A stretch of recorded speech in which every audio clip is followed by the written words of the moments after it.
मुझसे बहुत सारे लोग क्वेश्चन करते हैं कि हमारी शादी जल्दी होगी या लेट होगी, यानी 18, 19, 20, 24 साल की एज में होगी या फिर वो 32, 30 के बाद होगी। क्योंकि 30 के बाद जो मैरिज होते हैं उसे हम लेट मैरिज ही कहते हैं।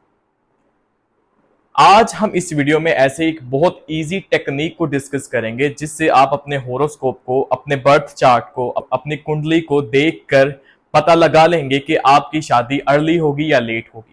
जब भी शादी का क्वेश्चन आता है तो हर कोई हमें कहता है कि हमें 7th हाउस देखना चाहिए, 7th लॉर्ड देखना चाहिए। ये बात भी ठीक है कि हमें 7th हाउस और 7th लॉर्ड देखना चाहिए, लेकिन जब हम 7th हाउस और 7th लॉर्ड असेंडेंट से देखेंगे, लगन से देखेंगे, तो फिर वो मैरिज की प्रेडिक्शन हमेशा गलत हो जाती है।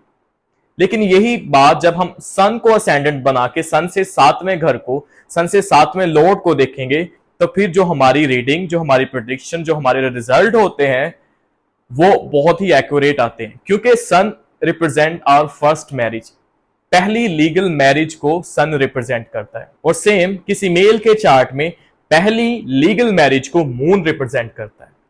और अगर हम सन से 7वें लॉर्ड को देखें, सन से 7वां लॉर्ड कोई भी हो सैटर्न के अलावा, जब भी वो सन के करीब बैठेगा तो फिर आपकी शादी जल्दी होने के चांसेस होंगे। सन के करीब बैठना यह जाहिर करता है कि आपकी शादी जल्दी हो जाएगी, यानी लेट मैरिज नहीं होगी, 30-32 के बाद नहीं होगी। सन के करीब बैठने का मतलब यह है कि या तो 7वां लॉर्ड सन के साथ बैठ जाए, लव मैरिज हो जाएगी। सन से 3रे में बैठ जाए, अर्ली मैरिज हो जाएगी। सन से 5वें में बैठ जाए तो फिर भी ये एक अच्छी मैरिज लाइफ को दिखाता है जो कि जल्दी हो जाएगी। और अगर सन से केंद्र में बेनिफिक प्लैनेट बैठे हों, यानी वीनस और जुपिटर अगर सन से केंद्र में बैठे हों, तो फिर भी शादी जल्दी होने के चांसेस होते हैं। हमने 2 टेक्निक्स पढ़ी। अगर सन से 7वां लॉर्ड सन के करीब बैठेगा और अच्छे एस्पेक्ट में बैठेगा, सन के साथ सेक्सटाइल या ट्राइन में बैठ जाए, तो शादी जल्दी होने के चांसेस होते हैं। सन से केंद्र में बेनिफिक यानी वीनस और जुपिटर बैठे हो तो शादी जल्दी होने के चांसेस होते हैं। 7वां घर हमारी शादी के अलावा बहुत सारी चीजों को सिग्निफाई करता है, लेकिन जब हम यही घर असेंडेंट से पढ़ेंगे तो फिर वो हमारी अप्रोच को बताएगा कि किसी भी रिलेशनशिप में हमारी अप्रोच कैसी होगी। एक इवेंट को अगर हम पढ़ें कि शादी कब होगी, ये एक इवेंट है, और उस इवेंट को हमेशा जब हम सन से 7वें को पढ़ेंगे, और जब भी सन से 7वें में जुपिटर ट्रांजिट करेगा, सन से जो 7वां लॉर्ड होगा उसके ऊपर से जुपिटर ट्रांजिट करेगा, तो आपकी तब शादी हो जाएगी। लेकिन अगर हम असेंडेंट से 7वां पढ़ें और वहां से जुपिटर गुजरे, तो फिर वो रिलेशनशिप को बताता है। सन से असेंडेंट से 7वां हमेशा ये बताता है कि आपकी एक अप्रोच कैसी होगी रिलेशनशिप के टुवर्ड। जब भी सन से 7वां लॉर्ड अगर 7वें घर में हो और वो सैटर्न नहीं है, तो फिर भी आपकी शादी जल्दी होने के चांसेस होते हैं। इसी तरह जिन लोगों की शादी लेट होती है उनके बर्थ चार्ट में ऐसे क्या कॉम्बिनेशन होते हैं। लेट शादी हमेशा मैलेफिक प्लैनेट्स कराते हैं, यानी सन से मार्स का केंद्र में बैठना और मार्स का सैटर्न से केंद्र में बैठना लेट शादी को दिखाता है। जब भी सन, मार्स और सैटर्न एक दूसरे की ऑपोजिशन और स्क्वायर में बैठेंगे तो आपकी शादी लेट होगी। जब भी सन से 7वें में राहु बैठे, चाहे उसे कोई बेनिफिक एस्पेक्ट भी हो, तो शादी हमेशा लेट होती है। जब भी सन से 7वें घर में सैटर्न बैठ जाए तो फिर भी शादी हमेशा लेट होती है।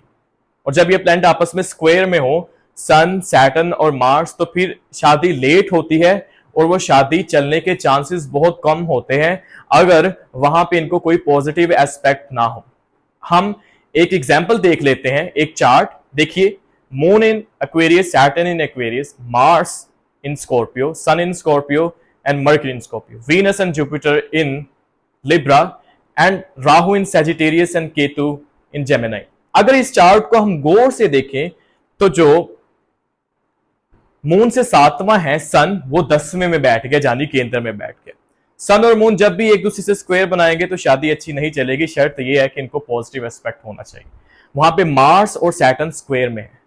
जब भी मार्स, सैटर्न, सन स्क्वायर में होंगे और इनमें से मार्स और सन वीक हो जाएं और सैटर्न स्ट्रॉन्ग हो जाए, तो इंसान की 3 अनसक्सेसफुल शादियां होती है। एक वुमेन का चार्ट है और ये मेरे पास आई और इनकी 3 नाकामयाब शादियां हुई। लेकिन अब क्योंकि सैटर्न अपने घर में है और सैटर्न को जुपिटर और वीनस के ट्राइन भी है, और जब जुपिटर सैटर्न से गुजरेगा या सैटर्न से 7वें से गुजरेगा तो इनकी जो ये वाली शादी होगी वो कामयाब हो जाएगी। इसी तरह अगर आपका कोई भी क्वेश्चन हो एस्ट्रोलॉजी से रिलेटेड तो आप कमेंट सेक्शन में हमसे पूछ सकते हैं। आपसे एक ही गुजारिश होती है कि आप हमारे चैनल को सब्सक्राइब कर दीजिए, वीडियो को लाइक एंड शेयर कीजिए। अभी के लिए हम मिलते हैं अपनी नेक्स्ट वीडियो में।